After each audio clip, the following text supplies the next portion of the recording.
अनुग्रह लघु मनन श्रृंखला में आप सबका हार्दिक हार्दिक हार्दिक स्वागत है। मैं हूं आपका मित्र अजीत होरो। आइए मित्र, आज के मनन में चलते हैं और आज के मनन का पद जो कि आपके लिए मैंने चुना है वो है नीति वचन 17 और उसका 14वां पद। और उसमें वचन इस प्रकार से कहता है, झगड़े का आरंभ बांध के छेद के समान है। झगड़ा बढ़ने से पहले उसको छोड़ देना ही उचित है।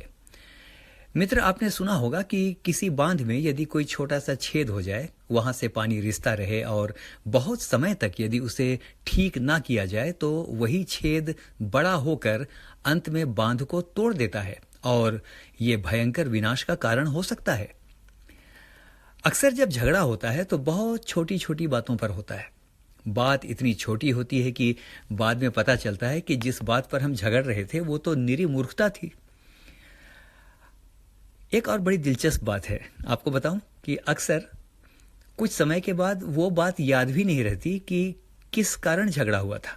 हमें याद भी नहीं रहता।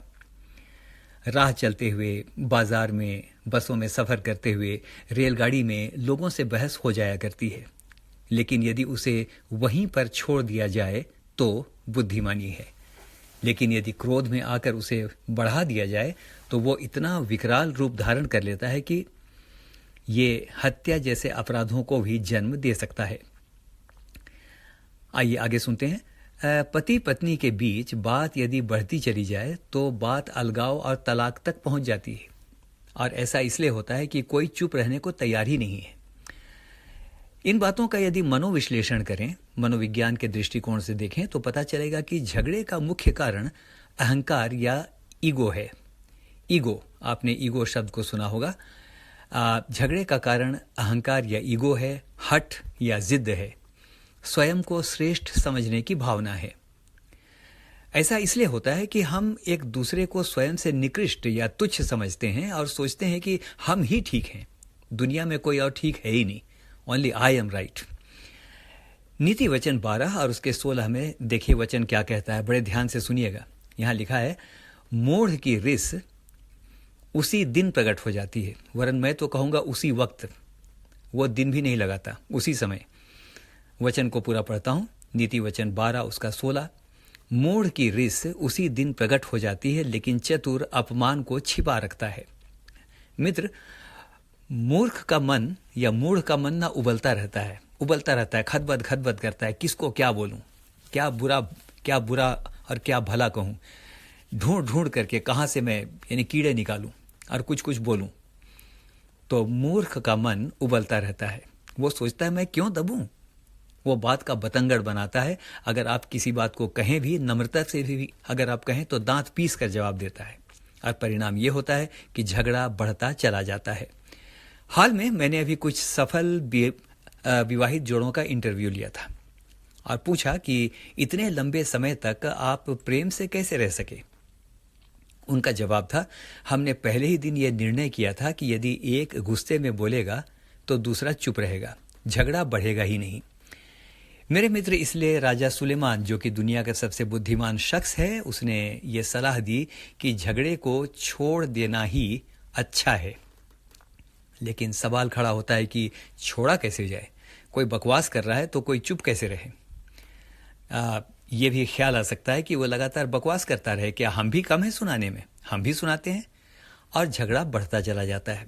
मित्र, सवाल है कि झगड़े को छोड़ा कैसे जाए। इस बात का बहुत अच्छा समाधान हमें यीशु मसीह के चरित्र में मिलता है।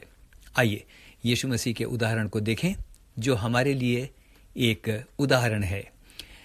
यशायाह 53 उसके 7 में वचन यीशु के बारे में कहता है, वो सताया गया तो भी सहता रहा और अपना मुंह ना खोला।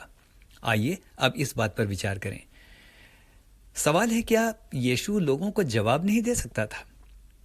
मेरे मन में एक सवाल आता है, वो जो स्वयं वचन था, वचन से भरा हुआ, he was filled with the word, वो जो स्वयं वचन था, क्या उसके पास शब्दों का अभाव था? असंभव। क्या वह अपनी आलोचना करने वालों को उत्तर नहीं दे सकता था? मेरा जवाब होगा, बिल्कुल दे सकता था। आइए बाइबल से देखें, मरकुस 1 और उसके 22 को यदि पढ़ें तो वहां लिखा है, लोग उसके उपदेश से चकित हुए। हाँ मेरे मित्र, कोई चकित किसी को कब कर सकता है? जब वो बहुत अच्छा वक्ता हो। तो यीशु मसीह एक बहुत अच्छा वक्ता और शिक्षक था। एक और उदाहरण इस समय हम देखेंगे और बेहतर ढंग से हम समझ पाएंगे जो हमारे प्रभु की चारित्रिक विशेषता है। फरीसी और सदूकी क्रूस पर चढ़ाए जाने से पहले उस पर दोष पर दोष पर दोष लगाते रहे, लेकिन वचन कहता है कि उसने कोई उत्तर ना दिया। यदि वो चाहता तो ऐसा उत्तर देता कि लोग गिर पड़ते, लोग खड़े नहीं रह सकते थे। Who can stand when Lord himself speaks? ये कैसे संभव है? लेकिन मेरे मित्र, यहां पर हम देखते हैं वो खामोश रहा। आप सोचेंगे, भाई अजीत भाई आप क्या प्रचार कर रहे हैं? आइए ना उसके सॉल्यूशन की ओर चलते हैं। हमें याद रखना चाहिए मेरे मित्र कि पवित्र आत्मा के फल में से 2 अंतिम लक्षण बहुत इंपॉर्टेंट हैं। वो है नम्रता और संयम। यदि संयम की आत्मा है तो संभव है कि हम खामोशी धारण कर लें, हम चुप हो जाएं। आज nowadays I see that people are after the gifts of the Holy Spirit. They are, लोग वरदानों के पीछे पड़े हैं, लेकिन फल की परवाह किसी को नहीं है। आइए आज के दिन कहना चाहता हूं, आत्मा के फलों की चाहत से कहीं ज्यादा, आज माफ कीजिएगा, आत्मा के फलों की चाहत आत्मा के वरदानों से बढ़कर कीजिए। वचन कहता है दीनता से एक दूसरे को अच्छा समझें, दीनता से। Try to understand that the other one is better than you. दीनता से एक दूसरे को अच्छा समझें।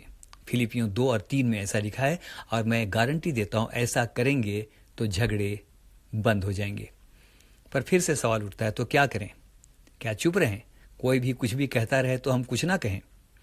वचन नहीं कहता कि आप ना कहें, लेकिन कैसे कहें ये जरूर बताता है।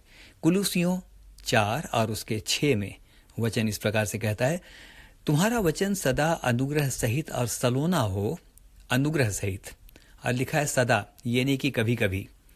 जो बहुत अच्छे हैं उनके साथ तो बड़ा अनुग्रह सहित, और जो नहीं है उनके साथ वैसा नहीं। वचन ये नहीं कहता, वो कहता है सदा, यानी फॉर एवरीवन।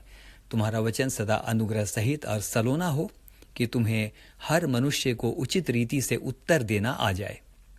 तो मेरा कहना है, समाप्त करेंगे, उत्तर सलोनेपन से दें, उसी समय उतावलेपन से नहीं। एक बात बताऊं, कोई मैच नहीं चल रहा है भाई, कोई मैच नहीं चल रहा है जिसमें आपको जीतना ही है। जीतना बहुत जरूरी है। मैंने देखा है लोग इतनी कटुता से भर जाते हैं कि कहते हैं झुकूंगा नहीं, चाहे तो नर्क में चला जाऊं। ऐसा मत कीजिए। अंत करते हैं, तो उत्तर देने में और सलोनेपन से उत्तर देने में फर्क है। चिल्लाने, ताना मारने, अपशब्द बोलने और चरित्र पर टिप्पणी करने से बचिए। आपके जीवन से बहुत लोगों को आशीष मिलेगी, और यदि इस प्रकार की बातों से बचेंगे तो मानस, आत्मा और काया सब निरोगी होंगे और आप सुखी रहेंगे। आपको परमेश्वर बहुत आयत के साथ आशीष दे। मैं इस समय की धन्यवाद करता हूँ। आइए इस समय एक छोटी सी प्रार्थना आपके लिए करना चाहता हूँ। मेरे प्यारे खुदाबंद, आपके सामर्थी नाम पर इस समय एक एक जन को आपके हाथों में सौंपता हूँ, आपके हाथों में सौंपता हूँ। और इस समय कहना चाहता हूँ प्यारे खुदाबंद की, इस समय एक एक जन को इस समय आशीष दें। प्यारे प्रभु जी, क्रोध का आना स्वाभाविक है इन दिनों, विशेष करके जबकि कोविड का काल है। प्यारे प्रभु जी, डिप्रेशन की वजह से, गरीबी की वजह से, तंगी की वजह से, बीमारियों की वजह से, पारिवारिक परिस्थितियों की वजह से बहुत बार बहुत स्वाभाविक है कि हमारे अंदर का क्रोध बिल्कुल उबल करके आ जाए और वो दूसरों पर प्यारे प्रभु जी प्रकट हो। लेकिन आपका वचन कहता है तुम्हारी कोमलता सब मनुष्यों पर लगातार प्रकट हो। प्यारे खुदावंद, आपने ये नहीं कहा कि उत्तर ही मत दो, लेकिन आपने कहा सलोनेपन से उत्तर दो। हमें सिखाएं कि विनम्रता के साथ हम किस प्रकार से बातचीत करें। धन्यवाद करता हूँ। अंत में प्रार्थना करता हूँ, एक एक श्रोता मित्र को छू करके इस समय पूरी तरह से आशीष दें, उनको चंगा करें। यदि इनके परिवारों के अंदर कोई बीमारी है, इस समय उन्हें आशीष दें। प्यारे खुदाबंद, आर्थिक समस्या से जूझ रहे हैं तो इस समय उनको चंगाई दें। और इस समय प्रार्थना करता हूँ प्यारे खुदाबंद, अगर कोई अंधकार की ताकत, अगर कोई दुष्टात्मा, अगर किसी भी प्रकार की ऐसी नेगेटिविटी यदि इनके घर के अंदर है, तो प्रार्थना करता हूँ इनके घर के लिए कह दीजिए उजाला हो, तो उजाला हो जाएगा। धन्यवाद करता हूँ प्रार्थना को सुनने के लिए। आदर महिमा आपको देता हूँ यीशु मसीह के नाम पर। आमीन और फिर से आमीन।